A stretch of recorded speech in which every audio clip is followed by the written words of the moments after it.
This is the most important mental toughness lesson that you can learn in tennis. If there's any one skill, one mental skill that you can learn, this has to be it.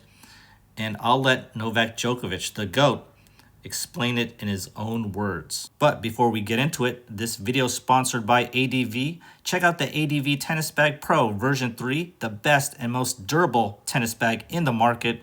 Use my link below in the description area for a 10% off discount. One of the biggest lessons I've learned about mental strength is that if you lose your focus, if you're not present, things started to go the wrong way for you, it's fine. Accept it and then come back.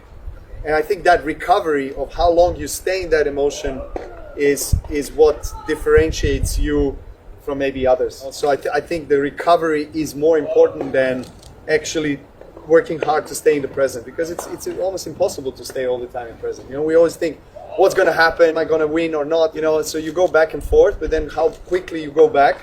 And for me, conscious breathing is probably the one ingredient that I would take out as the most important.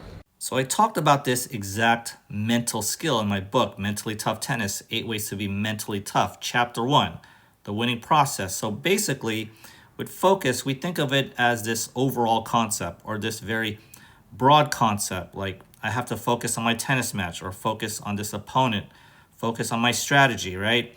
But focus doesn't really work that way. It's not a one-time event.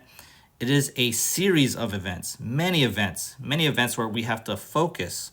So just an analogy, right? In tennis, we need a good backhand cross court, right? But we don't need just one good backhand cross court. We need a series of good backhand cross courts, right? Not just one. So you have to think of focus that way. You need to refocus and refocus over and over again.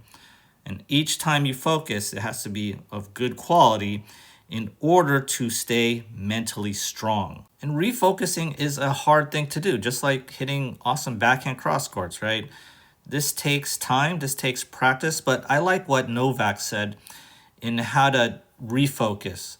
Basically, you just got to do some conscious breathing. And what does that mean? Well, you're just conscious of your breathing, taking note of your breathing, going in and out, your inhale, your exhale.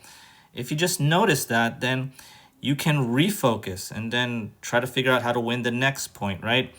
It just takes practice. What you can't really do is just stay in that negative mode. Basically, if you lost a point, hit a forehand to the bottom of the net, you just can't stay there, right? You can't stay there for too long. Yes, what Novak said, yeah, you can feel it, feel that emotion, feel that frustration or regret, but in a way you have to let go and recover and then refocus.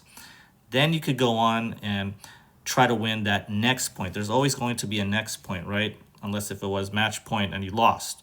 So, you know, that's what's awesome about tennis. You know, you always have a chance to refocus.